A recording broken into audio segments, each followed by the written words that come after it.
Okay, I think we are then therefore ready to go. Okay, Okey-dokey. so here we go. 3, 2, 1. Joining us from the NPR studios in New York City is Milo Yiannopoulos, a British-born media personality, former senior editor at Breitbart, and author of the new book, Dangerous. So, Milo, first of all, welcome to my show. Thank you. Thanks so much for having me. And you know, obviously, this is NPR. NPR has a certain kind of reputation. You have a certain kind of reputation. They don't sound like they go together, do they? No, I would say the Venn diagram doesn't really overlap all that much. You'd be surprised. You'd be surprised. Yeah, I might be tell me slumming it about on that. public radio today, but there are plenty of NPR listeners who are just as upset with the things that I talk about in the book as the conventional Milo audience. So no, I think there's a little Venn diagram bigger than people realize, and it's bigger than the media realizes. As we saw in the last election, you know, they're very bad at predicting what America cares about. Right. So that's a great way of answering or beginning to answer what was going to be my next question. I mean, I am going to have listeners because people have in their minds an idea of who you are and what you are. I am going to have listeners who are going to say, why are you putting this guy on the radio? Why are you putting this guy on WNPR? What's your answer to that? What is it about you that's important for people to hear, people maybe in a public radio audience to hear? Well, I think your typical audience is probably likely to sympathize, where they're conservative at all, with a more establishment Republican vibe. I obviously don't represent that. I represent a much younger, more mischievous, trolly, if you like, youth element of the conservative movement. What's important, because there are so many of us, it's important because we altered the trajectory of the last election. And I'm important because I'm the person that they look up to most after perhaps the president. And, you know, one thing I do say in interviews regularly, particularly in environments like this, is yes, I'm a provocateur. And yes, I say some outrageous and terrible and rude and mean things to people. Well, let me be clear. I don't want everybody to be like me. But it's important, I think, that there are some people like me. Because I think there's a consensus among conservatives and libertarians of all bents, and even now among some liberals, some progressives, that the boundaries of acceptable speech in American public life have become too narrow. I think there's finally an understanding, finally consensus that conservatives, for instance, have a really rough time on college campuses. And there's beginning to become an acceptance that conservatives don't really get a fair shake in the press either. And I think there's now incontrovertible evidence because of the last election that conservatives are not understood by the media. The media is incapable of reporting accurately and thoroughly and fairly on, you know, a huge swathes of the country that it simply doesn't understand, and it wasn't able to predict, how they would behave in the last election as a result. I represent the younger end of American conservatism, which is utterly sick of hand-wringing, schoolmarmish political correctness, of people telling us, you know, what jokes we're allowed to tell, you know, what's sexist, what's racist, what's homophobic. The implication being that somehow somebody in a newsroom or on a desk or in a studio somewhere on the coasts knows what's in the hearts of millions of Americans and is able to sort of loftily condemn perfectly innocent things. I represent a young libertarian audience that has nothing to watch on TV. Imagine if you're young and you're slightly left wing, you might watch pretty much every channel. You know, any one of the late night shows. You know, all the way up. You can't find anything in Game of Thrones to make you happy. Yes, of course, but for those 40 or maybe 50% of the population who feel as though they might lean rightwards, what current affairs shows are there for them out there? I mean, you've got Fox News, whose the average age of the viewer is 70 plus. There's simply nothing for 3 generations below that. If you are of a conservative bent, and if you're of a very conservative bent, there's nothing anywhere. Now, with the possible exception of Breitbart. Wouldn't market forces just correct that? In other words, if there's this tremendous appetite in those generations that you're talking about for a certain kind of political speech, I mean, there's a lot of channels in the spectrum right now. Why wouldn't there just be that? Well, the market, what's getting in the way of that? No, the market is correcting it, and it's correcting it in the form of me. And that's why, to answer your first question, it's important that the rest of America who thinks they don't like me understand what they're actually talking about. Most people who object to Milo, who don't like me, are people who only know me from headlines and have never actually come to one of my shows. They've never read a column by me. They've never visited my YouTube channel. They've never read a proper in-depth interview where I've granted somebody access rather than just a comment piece about what an awful bigot I am. They actually have no idea what I believe. They have no idea what I stand for. When I say things like, for instance, instance, I'm quite persuadable on the subject of reparations for slavery. I just wish that it would go, to black schools. Their jaws drop because they had no idea that that I'm this sort of more complex and iconoclastic figure than they were led to believe, because they've been lied to by the journalists they trust. So, is that the reason, or have you done a lot of things that call attention to themselves and obscure? For example, that's a really interesting observation, and you're absolutely right. I would not have associated you with that idea that reparations. But I've said it in so many interviews. People never do their research. People never read. People have no idea. All you have to do is watch 5 minutes of me on television or in one of my college talks, and there are hundreds of hours of me on YouTube, to immediately identify that this is not the person the media is describing. I am not Richard Spencer. I'm not a white supremacist. I'm not a white nationalist. I'm not a bigot, sexist, racist. I'm not any of those things. I am a funny, quirky, interesting, provocative lecturer, author, and journalist. And it just takes 5 minutes of the most cursory research to realize that there's something more interesting happening here, which clearly you and your producers have done because you've invited me on, but most people simply don't. And the slightest bit of research would But don't you bear some responsibility for that problem? I mean, you described yourself at the outset as trolly. Trolly, to me anyway, means a person who is intentionally causing trouble in a way that's not meant to be productive or to further a conversation, but simply just to get people's dander up. And you've done a lot of that. I mean, aren't you responsible for some of the quote unquote misconceptions about you? Well, as you'll know by now from reading my book, I like to describe myself as a sort of virtuous troll, or a troll for Jesus. Again, that is in itself another troll. But I think that there's a difference between trolling and simply outright meanness and unkindness and bad behavior with no purpose. I like to describe trolls, as they are on the internet today, as the only people who are left telling the truth. Trolls, for me, at least when done properly, done virtuously, done righteously, as I like to think I do it, are the people who can say the uncomfortable truths, the unsayable things that we all know are true but we can't say in public. And it's those Falstaffian figures, it's the jesters, it's the trolls, it's people like me and the people who read my book, in their hundreds of thousands, I'm happy to say, who say things that the rest of America can't for fear of social censure or professional disaster. And yes, I mean, I would be whining about all of this if I thought of myself as a victim, but I don't. I say provocative and outrageous things to get precisely the reaction I do get, in order to demonstrate that the American media is really in the business of virtue signaling and policing language, and isn't really interested in the truth, isn't really interested in what's actually happening, just wants to spend all of its time deciding who's racist and deciding who's sexist. So I very often do dumb myself down in some of my public proclamations and in some of my interview answers, because I want to see who bothers to dig deeper. I want to see who bothers to actually find out the truth. And the answer, I'm sorry to say, in many cases in the mainstream media, certainly in this country, is almost nobody. You know who does look in? My fans, the people who read me, the people who've bought my book, the people who come to my shows. They understand and appreciate there's something far more intelligent and complex and interesting going on in my career. It's journalists whose primary job isn't to speak truth to power or explain what's going on in the country, but rather simply to point at things and yell bigot. Those people don't understand me because they have no interest in doing so. All they want is to call me nasty names as a way of demonstrating their own virtue. Well, that, I think, is a devastating indictment and a completely true picture, I'm sorry to say, again, of the state of the American media. And it's not getting better. It's getting worse. Since the election, American journalists on all of the major broadcast networks and in all of the newspapers are doubling down on the strategy that didn't work for them the last time, doubling down on the stuff that put Donald Trump in the White House. Many of your listeners will be deeply uncomfortable with the current president, but they should be aware that the newspapers they listen to and the TV stations that they watch are in large part responsible for him being there.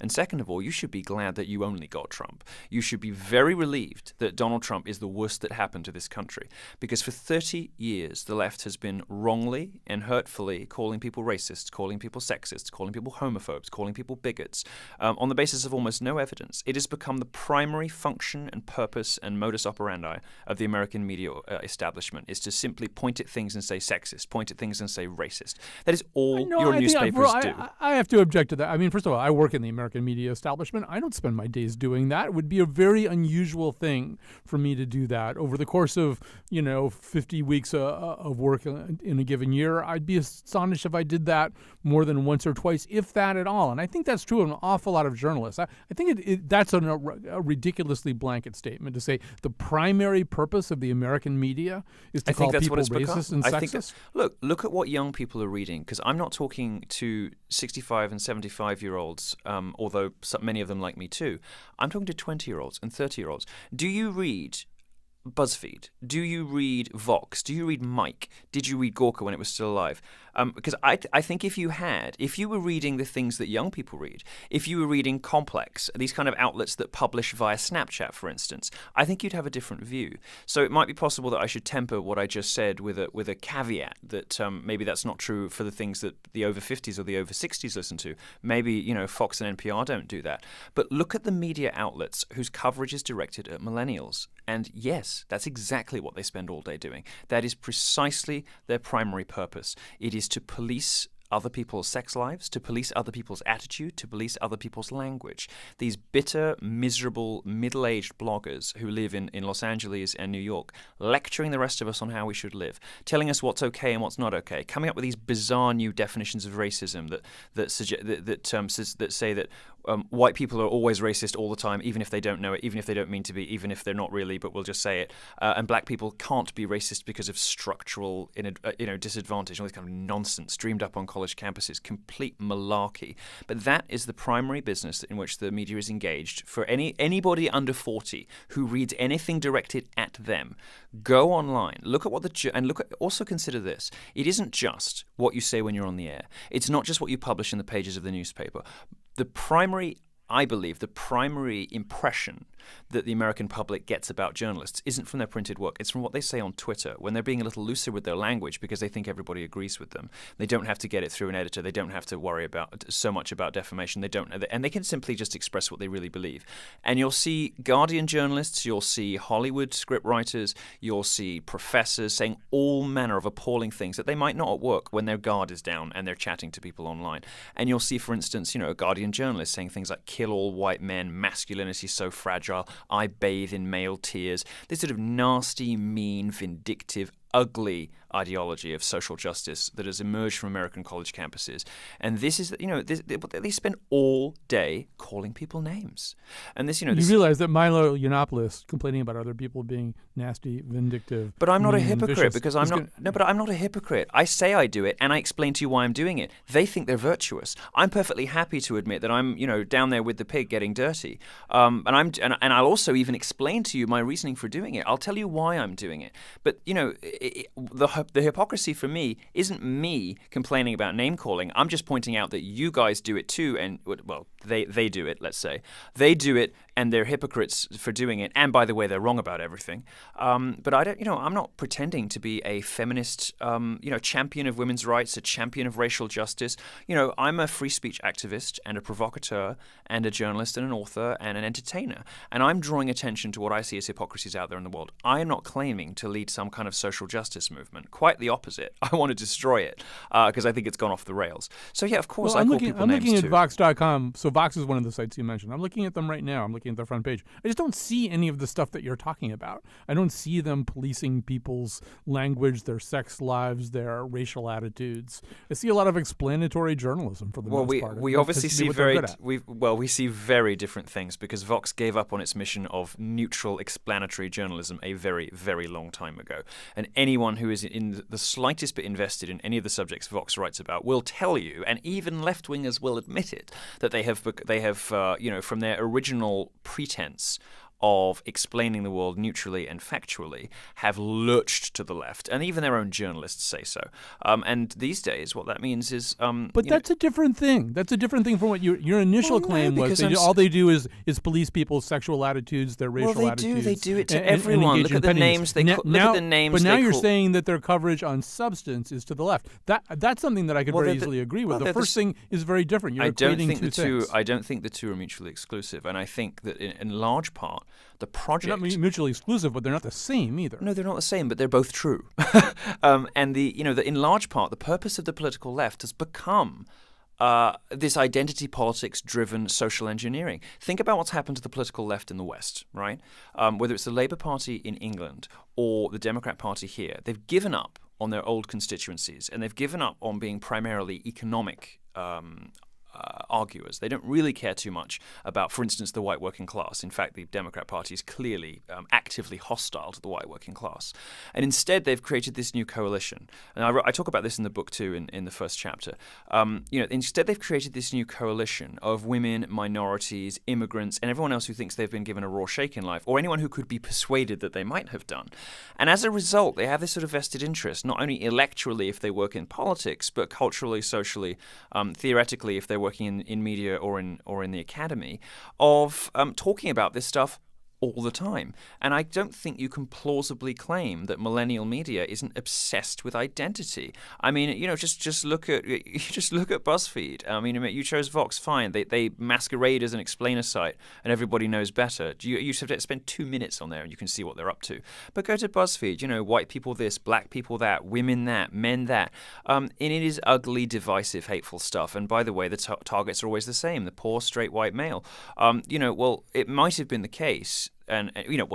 So what's going on here, of course, is that they are correctly crediting straight white men for, doing all the good stuff in history, and then deciding that they're going to be eternal villains and going for them in a way that would not be acceptable about any other group. And I am not here to defend straight people, white people, or men. All I try to do in my talks is to draw attention to the hypocrisy of people who claim to advocate for social justice and equality and diversity and kindness, whilst at the same time speaking about a number of groups in this country in terms that simply would not be acceptable if it were about anyone else. And I really don't, that you can plausibly claim that these millennial news sites, and even also the New York Times, is guilty of this too. The Washington Post is guilty of this too. And I think it is a red thread running through all of American media, all of American journalism. I think it's poisonous. CNN is terrible for this. MSNBC racked through with identity politics. I don't think you can plausibly claim that it isn't a major preoccupation, if not the major preoccupation, of the American media establishment. And secondly, I think the argument is very persuasive that this has been ultimately a force for evil and not a force for good. It has been divisive. It has led these journalists down a road where they can't even see what the real world looks like anymore, leading them into the terrible predictions they made at the last election, and fostering hatred and legitimizing and encouraging movements like Black Lives Matter, which accomplish absolutely nothing except for the destruction of black neighborhoods and all-around misery.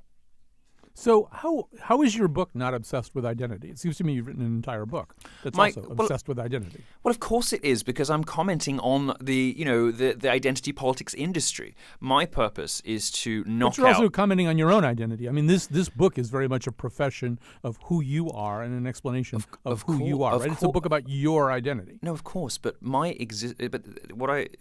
here's what I had in mind for this book, and here is why I think that I'm so effective.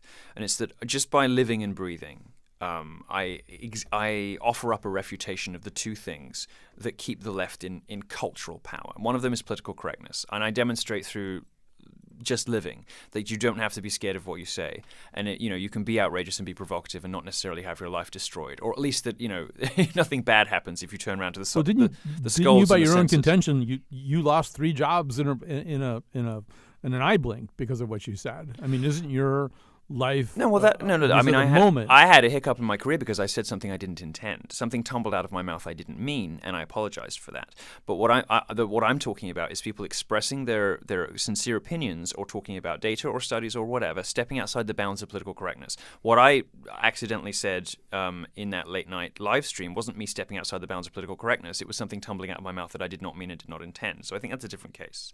But the first thing is living and breathing anti-political correctness. And the second is my whole career is an experiment in identity politics and dedicated to the destruction of them by revealing them as ridiculous. Because what I do is I go out and say, look, I am a gay Jew immigrant who exclusively sleeps with African American men, and I'm really, really right-wing. And I'm all of these things are true. All of these things are me. But what I'm doing by making it very public and constantly banging on about it, writing about it and speaking about it is showing gay people that they don't have to automatically vote Democrat just because they like the company of other men. I'm showing, I'm trying to demonstrate through my life, using myself as an example, how ridiculous and counterfactual and anti-intellectual identity politics are. The idea that because you have a particular skin color or sexuality or a particular aspect of yourself about which you can do nothing, that you should vote in a particular direction and believe a particular set of ideas. I find that to be utterly ridiculous, and it's something that. But that's not the newest. I mean, there've been log cabin Republicans for a long time, right? So I mean, the notion isn't it more? Yes, but they haven't been effective, and I am. Right. They haven't done anything. Effective? How are you effective? Well, I think that the numbers speak for themselves. The number of followers and fans and enthusiasts I have speak for themselves. I have reached. I'm the gay conservative that reaches parts that others can't. I think because I'm more entertaining, because I'm funnier, because I'm better looking, I'm more popular and successful, and I just have a colossal audience compared to anyone who's done what I'm doing now. They just haven't been as good at it, I don't know why black conservative. There hasn't been I don't know why there's not a black Milo. I don't know why there's not a really funny, waspish, fantastically effective, brilliantly entertaining black conservative as a role model for the black community, saying, look, you don't have to just vote for these people who've done nothing for you. I don't know why that hasn't happened. I don't know why the gay Milo didn't happen before me. Sometimes America needs rescuing, and sometimes you need Europeans to come over here and tell you more about yourselves than you realize, whether it's Alexis de Tocqueville or Christopher Hitchens or me. And I'm just so much better at it than anyone who came before me. And it's, again, another answer to the first question you asked me. And the log cabin Republican types, I'm sure they're all perfectly nice people, but they've just never done anything. And they suffer from the disease that most conservatives in this country have, which is they think that writing essays about something is the same as doing something. Why am I successful? Because I get out of bed, I get off my ass, I raise money, I go have a college tour, I write books, and I get out there and I park my pink glittering tanks right on the lawn of the enemy. I get invited by college Republicans to go speak. So I go speak to UC Berkeley, and it is pandemonium. But what happens as a result of that pandemonium is a serious introspection on the part of America's cultural elites about the state of college campuses. You might think I'm clownish. You might even think I'm cruel. You might think I'm unfunny. You might find the whole Milo thing mystifying. But what has the result of Milo been? What is the effect? A national conversation about UC Berkeley and whether college campuses have become too hostile to conservatives. And what happened in the wake of Milo? Fareed Zakaria at Bucknell the commencement address this year. He basically laid waste to the faculty, saying that conservatives were an endangered species on campus, and lectured the professors at Bucknell about including more intellectual diversity on campus. That is a direct result of my influence. What you're describing to me strikes me as a very, very old debate that's been going on at least since the time of William F. Buckley. And yes, and conservatives have been losing it until me. Well, I think it's a very old debate that they're suddenly winning because of you. Well, no, look, it's a very old debate. It's a very old debate that conservatives have been having for a long time and been losing for a long time. Now they're not losing. Now we have UC Berkeley as a fiery demonstration, an unavoidable proof of what conservatives have been whinging about, let's be honest, for 30 years in the pages of Commentary Magazine and National Review and doing nothing to fix. Conservatives. My guess is Berkeley is going to be exactly the same place as it was 2 years ago, 2 years from now. I'd be astonished if you have any lasting effect on the ethos of UC Berkeley. Well, I mean, I'm going to hold a free speech week there this year in September. We're going to spend $500,000 having a massive. We're going to make it the epicenter of free speech in this country. So I don't know. I mean, watch and see. And I'll come back on in 6 months and you tell me whether you're impressed or not. But certainly, I'm not aspiring to change the fabric, the culture of UC Berkeley, of all places, overnight. But the discussion that is prompted by what I do, by UC Davis, UW Seattle, UC Berkeley, all of the campuses that were electrified and in some cases set fire to, merely because a guy wanted to show up and say a gay guy didn't like Black Lives Matter very much, didn't like feminism very much, and wanted to crack a few jokes. Let's be completely clear about what we're saying. This is a guy whose opinions are perfectly within the respectable, reasonable, conservative mainstream. I, Milo, do not believe anything weird or wacky or hateful. I believe things that you could see on Fox, that you could read in National Review.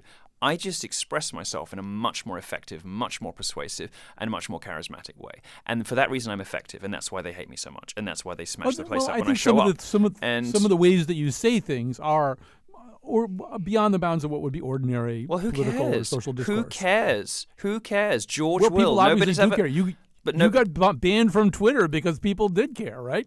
Yes, but what I'm saying, it's another tremendous victory because the people who actually followed me, the people who actually pay attention to me, were outraged, and that single thing, me getting banned from Twitter, was the moment you knew the social network was doomed. It was the moment the company was finished because it demonstrated that they would.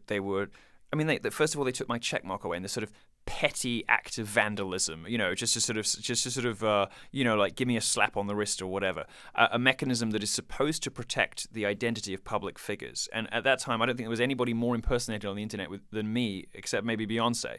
And they took it away just to be petty, to be pathetic, and then waited until they could use something that would satisfy their own side, and they thought they could sort of slide out a ban under the cover of, I don't know, it was just a remarkable, bizarre episode in which, that company was feeding false information to journalists, pretending that I had made racially charged comments that I did not make, pretending, that I had said things to Leslie Jones that I did not say. And to this day, not one single media outlet has corrected falsehoods, despite me writing to them extensively, about what went down around the Leslie Jones thing. They all lied about it, and they in some cases did so knowingly, which is again another part of what I talk about all the time, which is the purposeful, deliberate mendacity of the left wing press in this country. When you declare politics to the right of Jane Fonda, you become a public enemy, and you become fair game.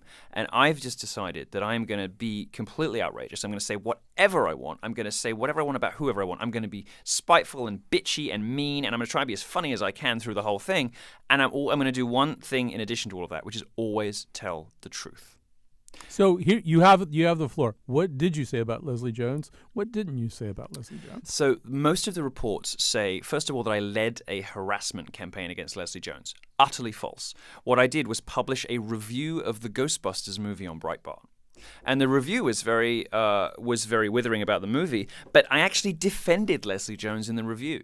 I said that I found it a shame that she was expected to play this minstrel-like character, this stereotypical sassy black woman character.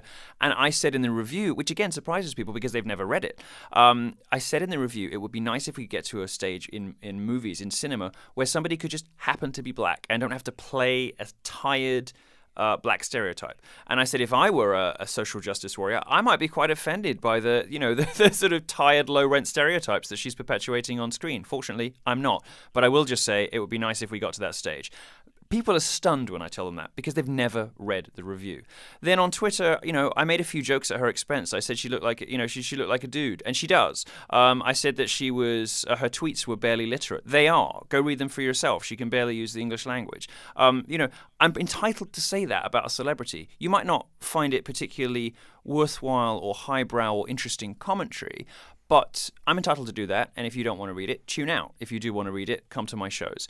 For Twitter to feed to journalists, for journalists to credulously and willingly write up that A, I staged a harassment campaign, and B, then you go to the more disreputable outlets like Vox and BuzzFeed, who will just simply print, knowing that it isn't true, that I tweeted racist memes or that I said racist things to Leslie Jones. Absolutely categorically untrue, and they've never been able to provide a single tweet or piece of evidence because it didn't happen. That's the kind of stuff that makes people vote Trump, frankly. That's the kind of stuff that makes people really angry. Let me just offer a contrast here. So not unreasonably, you say, look, you would just like to be held accountable for things that you actually said or tweeted, not accountable come for come to me for the things I actually do, because there are enough of them. You don't have to invent things.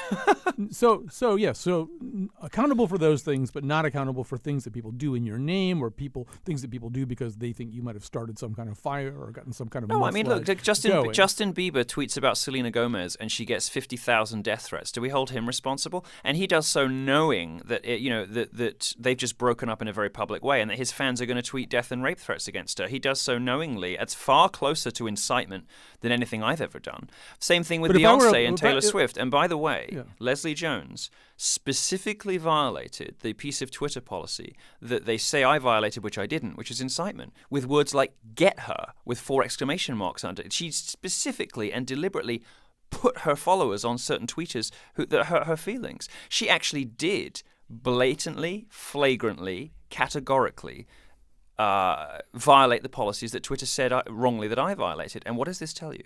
It tells you that Twitter cares more about identity politics than reality. Because she's left-wing and she's black and she's a woman, she can do no wrong. That is counterfactual. It's ludicrous. Most Americans hate it, and that is why Trump is in the White House.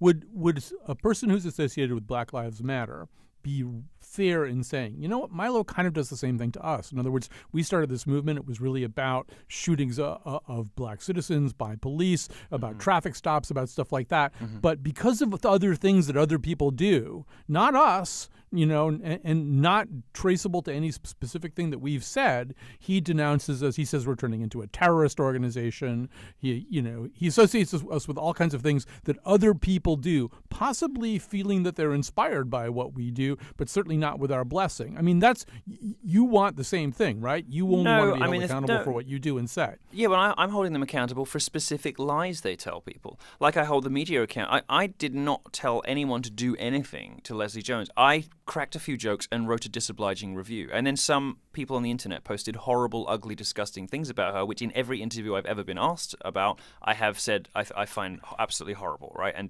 distasteful, and I wish people wouldn't do it, okay?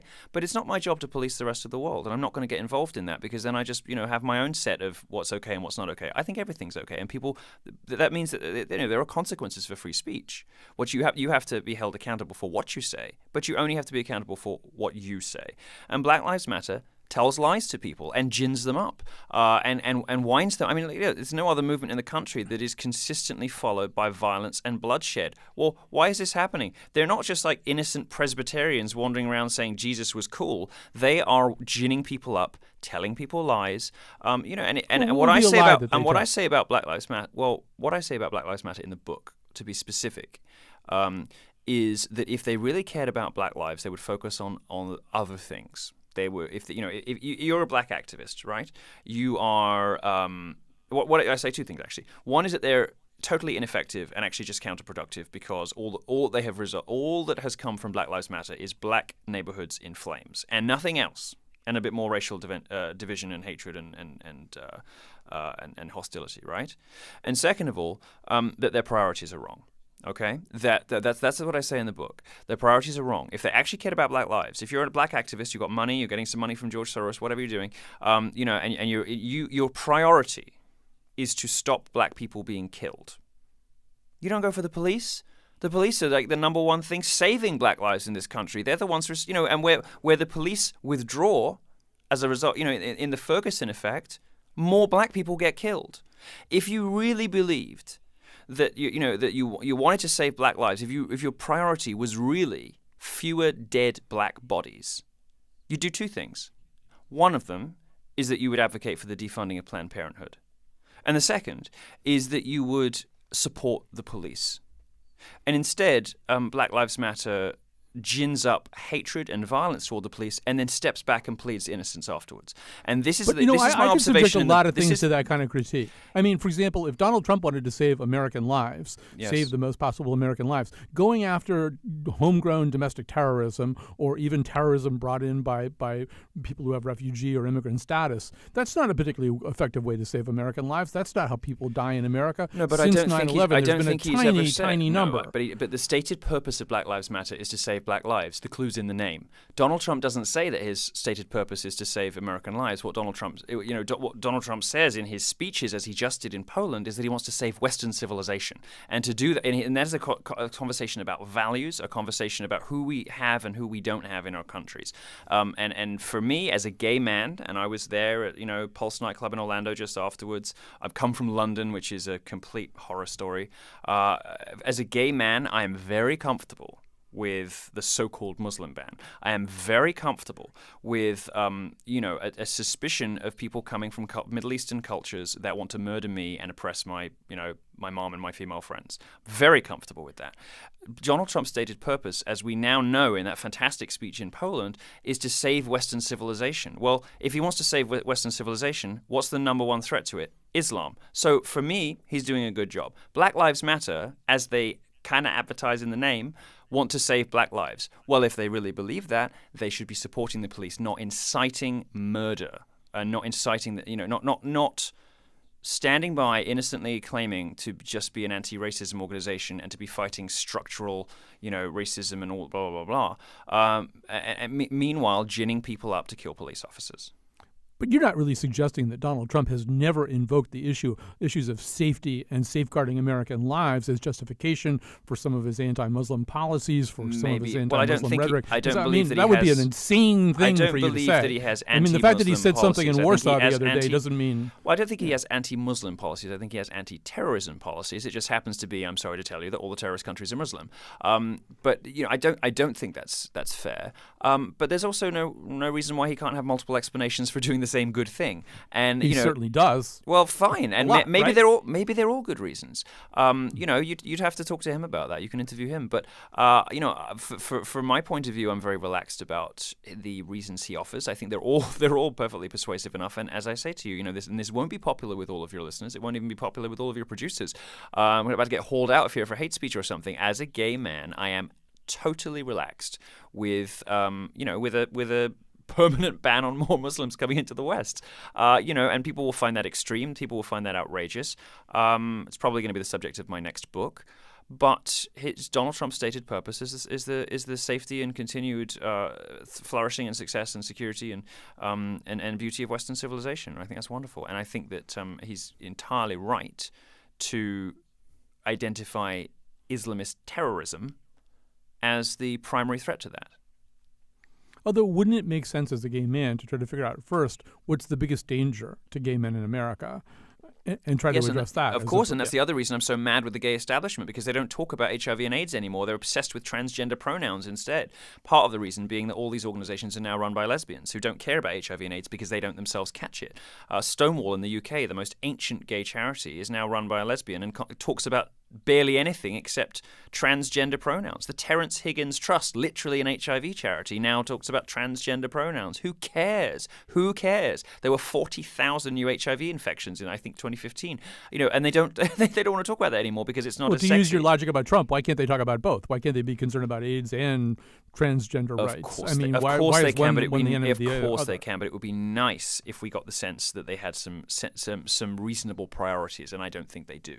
And the nail in the coffin for me was Orlando, a Pulse nightclub, when every liberal, let's not tar all liberals with the brush, but every progressive, every social justice warrior, every Hollywood celebrity who pronounced on the subject, every politician, every gay charity was sort of racing to Twitter to say, don't let this stoke up Islamophobia, and, love wins. Well, love doesn't win. AK-47s win, and AK-47s in the hands of murderous Muslim maniacs who were brainwashed and radicalized here in America is the thing that you need to watch out for.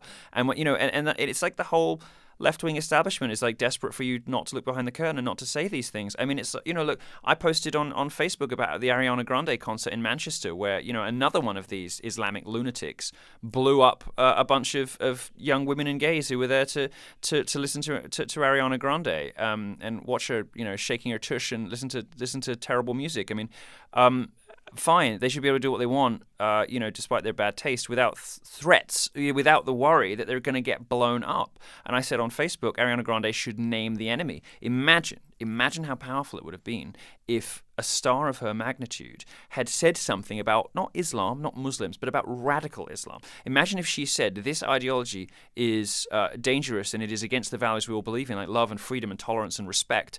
Don't get sucked into this. And maybe she could have avoided 10,000 people joining ISIS? Who even knows what the effects of that would have been? It would have been really brave for her, but instead she fell back on this asinine, sort of rictus grin, anodyne, funless, oh, love wins, I'm so gutted, let's all just love each other and stop the hate. What does that even mean? No, let's stop radical Islam. And the left doesn't want to talk about this. Facebook made me take those posts down. And there was nothing remotely rude or cruel or offensive about anything, but I had disagreed with their two favorite groups, which is pop stars and Muslims. So, they made me take the posts down. You can't. This is what conservatives are so upset about. You can't express yourself on Facebook or Twitter without getting banned or censured in some way. You don't see your opinions reflected or your concerns reflected in the media. When you express yourself, you're called a hateful bigot, sexist, racist, homophobe, whatever. You've been sort of systematically silenced by Hollywood, by the media, and by academia. And it's very clear. And I don't think you can make the argument that that's not true anymore. 20 years ago, when conservatives said that, perhaps they were being ridiculous, but they're not anymore. And that's why people like me so much. And that's why people put Donald Trump in the White House. Before we run out of time, your new book, Dangerous, I know you're now in litigation with Simon & Schuster. Tell us about that. What happened with your book? Your book's out now, and it is and doing pretty well. Phenomenally well. Yeah, it's really great. We're very happy. So it's misreported in the media as self-published. Of course, they say that as in a sort of demeaning way to try to suggest that you're just, you've got this sort of nasty, cheap, on-demand paperback coming out. Well, no, I've actually invested $3 million in starting my own imprint, Dangerous Books, and we're going to publish a lot of people besides just me. So the first book from Dangerous is my book, Dangerous, and it's selling phenomenally well. What I did do is Simon & Schuster, I got cancelled from CPAC over the comments that you mentioned earlier on, where I sort of stumbled into saying something I didn't mean about. I was talking about how gay men grow up and sometimes find older role models, and there's sometimes a sexual component to that. And something tumbled out of my mouth that I didn't quite intend. So I apologize for that and took my licks, as it were, right? But Simon & Schuster seem to have used that as an opportunity to break the contract I had with them pretextually. They 24 hours before they dumped my book, they were saying how good the manuscript was, how much they liked it. They were grateful for all the hard work I did. They were looking forward to marketing it. "You done good" was the text I got from the editor, and then 24 hours later, we got a letter from them saying that the manuscript was suddenly, abruptly unfit for publication. Well, I think what actually happened was they caved to pressure from the left and used the opportunity of a little slip up from me to cancel my book deal. But the thing is, the only thing I had lost prior to that was a speaking gig at CPAC, which is a very obscure little political conference for like 23-year-old dorks in bow ties who'd invited me to inject a bit of star power into proceedings and then retracted that, because whatever they like to say, they do still have a bit of a problem with gays, and me talking loosely in a way that I perhaps shouldn't have about relationships between gay men of very different ages was too much for their evangelical board to bear. And they said, no, we're not having Milo. That didn't do me any harm. But Simon & Schuster cancelling my book, using it as an excuse to break the contract pretextually. Simon & Schuster publishes Rush Limbaugh. I mean, they're not afraid of publishing conservative voices. No, that's not where they had no idea what was going to come down on them when they announced my deal. No Simon & Schuster author has had remotely close to the response from the left that I did. Not the same level of boycotts, not even close, not by an order of magnitude, not even close. I am but by far the most because I'm by far the most controversial. I think your problems are self-created. I think you cause all this trouble, and then you get upset that it causes you trouble. You describe them as problems. I don't think they're problems at all. What I will do, however, is make sure that Simon & Schuster understands that they should not sign deals with conservatives and libertarians unless they're prepared to see through on their obligations. And they backed out of the deal pretextually, and they have to pay for that because that had knock-on effects. What happened when I lost my book deal was there was a sort of implication then that I was somehow unfit to be published by one of the big five publishers, which is clearly untrue from reading the book. Read the book and you will see that it is clearly untrue. 100,000 people have bought the book already, and I don't even have the latest numbers. I haven't had the latest numbers for a while because we can't print them fast enough. Clearly untrue. You think hundreds of thousands of Americans are going to sign? I'm not Richard Spencer. If Richard Spencer released a book, he'd sell about 4,000 copies, and it would top out because that's how many white nationalists there are in the world. But my book is selling, comfortably, easily, sailing into six figures. Right? It's very clear that they just didn't want the level of opprobrium and noise and drama and controversy that I attracted. And why do I attract that? Partly because of what I say, but mostly because I'm really effective and the left is scared of me. They are really, really worried, because if gay men can do it, maybe women will be next, and then maybe black people will be after that. And suddenly, the victimhood-driven identity politics coalition that the Democrat Party has put together over the last 30 years might suddenly come crashing down. And what will they have left then? Because they've given up on the white working class in America. They've given up on the working class in general, to be honest. They've never done anything for the black community, despite constantly pandering to them. What will happen then when they don't have gays or women or immigrants or Muslims or blacks or anyone else left? They've given up on the working class. The party will evaporate. So I am the most effective weapon for people who believe that identity politics is garbage and must end. And I'm the most effective weapon for people who believe that you should be able to say, do, and be whatever you want, which is, enshrined in that incredibly controversial thing we know as the First Amendment. I'm the best and most effective warrior for those two things, and that's why the left hates me so much. And that is why they came for Simon & Schuster. I'm the most controversial person ever to get a deal with Simon & Schuster. And that ultimately, I believe, is why Simon & Schuster crumbled. Well, they're not entitled to do that because they signed a deal with me. They should never have offered me a book deal in the first place if they weren't prepared for the heat that was going to come. And I warned them repeatedly. They didn't listen. They were arrogant, and that's okay. But they got to pay. They got to either stick to the deal or they got to pay up. Because what happened to me afterwards was, set back my plans. I want to be the right-wing Bill Maher one day. And what Simon & Schuster did could have put me back 3 years. That could have cost me tens of millions of dollars. So Simon & Schuster has to pay. Oh, I wouldn't want to be the anything Bill Maher. Milo Yiannopoulos, it has been fun to visit with you. Thanks so much for taking the time. The book is dangerous. Thank you so much. Thanks for spending time with me. Thanks for having me. All right, great. Thanks. Was that okay? Was good. Terrific. Yeah. All right, thank you. Okay. Nice to talk Bye-bye. to you. Take care. Bye. Yes.